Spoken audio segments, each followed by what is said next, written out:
10 రోజుల నుంచి 33 జిల్లా కేంద్రాల లోపల సమగ్ర శిక్ష ఉద్యోగులకు సంబంధించినటువంటి నిరవధిక సమ్మె కొనసాగుతూ ఉన్నది.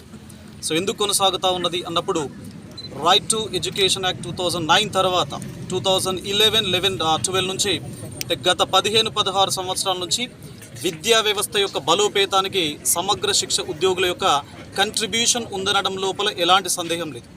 మరి గతం లోపల ఇచ్చినటువంటి హామీ మేరకు వీరి యొక్క recruitment process is very genuine. ఎందుకంటే కలెక్టర్ ఆధ్వర్యం లోపల ఒక స్పష్టమైనటువంటి నోటిఫికేషన్ ద్వారా రిక్రూట్మెంట్ జరిగింది. వీరు విద్యా వ్యవస్థ లోపల భాగం కావడం జరిగింది. ఒక రిజల్ట్, ఒక అవుట్కమ్ రావాలి అంటే తప్పనిసరిగా వీరి యొక్క కంట్రిబ్యూషన్ అనేది గొప్పది. మరి ఏ ప్రాతిపదికనైతే వీరి యొక్క రిక్రూట్మెంట్ జరిగిందో ఆ ప్రాతిపదికగా ఎలాంటి అంటే డైరెక్ట్ రిక్రూట్మెంట్ ప్రాసెస్కి ఏ విధంగా కూడా తీసుకోకుండా రిక్రూట్మెంట్ జరిగింది. కాబట్టి ఆ నేపథ్యం లోపల వీరి యొక్క డిమాండ్స్ ఏవైతే ఉన్నాయో జెన్యూన్ ఉన్నది. కాబట్టి తప్పనిసరిగా ప్రభుత్వం కన్సిడర్ చేయాలి అని చెప్పేసి నా వైపు నుంచి ప్రభుత్వానికి నేను సవినయంగా విజ్ఞప్తి చేస్తా ఉన్నా. కొంతమంది ప్రజాప్రతినిధులతో మాట్లాడడం జరిగింది.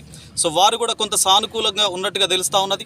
సో వీలైనంత త్వరగా వీరి యొక్క డిమాండ్స్ అన్నీ కూడా ఫుల్ఫిల్ కావాలి అని చెప్పేసి మనస్ఫూర్తిగా నా వైపు నుంచి వీరికి సంపూర్ణమైనటువంటి మద్దతును, సంఘీభావాన్ని తెలపడం కోసం ఈరోజు మెదక్ జిల్లా కేంద్రానికి ఈ దీక్షా శిబిరానికి రావడం జరిగింది. కాబట్టి వీరి యొక్క డిమాండ్స్ అన్నీ కూడా సమీప భవిష్యత్తు లోపల హార్ట్ఫుల్గా 100% ఒక పాజిటివ్ అవుట్కమ్తో రావాలి అని చెప్పేసి నేను మనస్ఫూర్తిగా ఊరుకుంటున్నాను. ధన్యవాదాలు. మన వంతుగా ఏదో వెళ్ళి వాళ్ళకి ఏదో మద్దతుగా మాట్లాడమనే కాకుండా ఆర్థికంగా కూడా కొంత ఉంటే బాగుంటుందని చెప్పేసి సార్ నిర్ణయం తీసుకున్నప్పుడు ఈరోజు ఇక్కడ ఉన్నటువంటి మిత్రులు రాజు గారికి, ప్రసన్న హరికృష్ణ గారి తరఫున 10,000 రూపాయల విరాళాన్ని ప్రకటిస్తూ ఈరోజే కాదు ఈ సమస్య చివరి వరకు కూడా ప్రసన్న హరికృష్ణ సార్ మీ వెంటే ఉంటారని తెలియజేస్తూ మాకు అవకాశం ఇచ్చిన మిత్రులందరికీ మరొకసారి ధన్యవాదాలు తెలియజేస్తూ ఎట్టి పరిస్థితుల మీ పోరాటం ఆపొద్దు మిత్రులారా. మనం కోరుతున్నది ఒకే ఒక్కటి, మీరేదైతే హామీ ఇచ్చిర్రో దాన్ని అమలు చేయండి. That's all. అంతకు మించి మేము కొంచెం కోరికలు కోరట్లేదు. ఆ ఒక్క డిమాండ్ కోసమే మా ఉద్యమం కొనసాగి చెప్పండి. మా వైపు నుంచి ఉపాధ్యాయ ఉద్యోగ సంఘాలన్నీ కూడా మీ వెంటే ఉన్నాం. మీరు లేకపోతే మా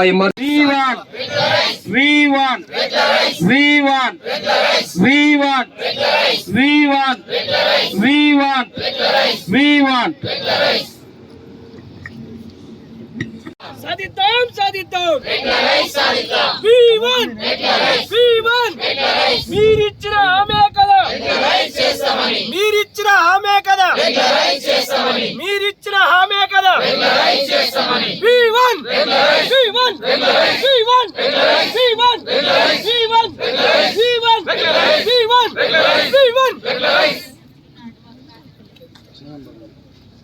యాభై వేల శాలరీ ఉన్న మేమే మరి మీకు మహా అంటే మాక్సిమం 20,000 ఉంటుంది.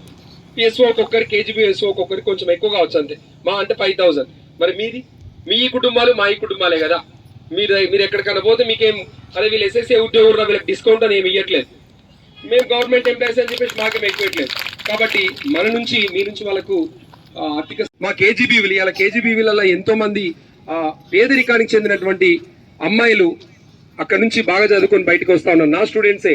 నేను అనంతగిరిపల్లి వరగల్ మండలంలో పనిచేస్తున్నప్పుడు దాదాపు 30 నుంచి 40 మంది కేజీబీవీలలో బాగా చదువుకొని బయటకు వచ్చి ఇట్లాంటి వాతావరణం ఉంది. కాబట్టి పూర్తిగా అన్ని రకాలుగా మద్దతు అంటే ఏదో తెరవేనుకుంటాం, ప్రత్యక్షంగా ఉంటాం, మీతో ముందే నడుస్తాం. ఈ అవకాశం ఇచ్చిన మిత్రులందరూ కూడా ధన్యవాదాలు తెలియజేస్తాను.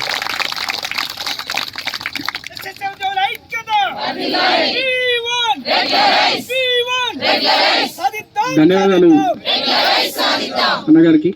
కాల్ చేయడం జరిగింది. మనకు మీ దీక్షా శిబిరానికి వస్తాం మేము, ఈ సమయం ఏ విధంగా ఉంటుందో వారు అడగడం జరిగింది. మీరు మా కోసం మా వద్దకు వస్తున్నారు సమయం తీసుకొని. మేము మీకు సమయం ఇవ్వడం అనేది ఏముండదన్న, మా కోసమే వస్తున్నారు. మా సమయం ఎప్పుడు మీకోసం ఖచ్చితంగా ఉంటుంది. మా వేరే కార్యక్రమం ఏమైనా ఉన్నా కూడా మీకోసం ఆపి మీకు ఖచ్చితంగా సమయం మీరు మా కోసం మా ఏదైతే న్యాయపరమైన డిమాండ్ ఉందో దానికోసం మరి హరికృష్ణ సార్, ప్రసన్న హరికృష్ణ సార్ టీంకి వారికి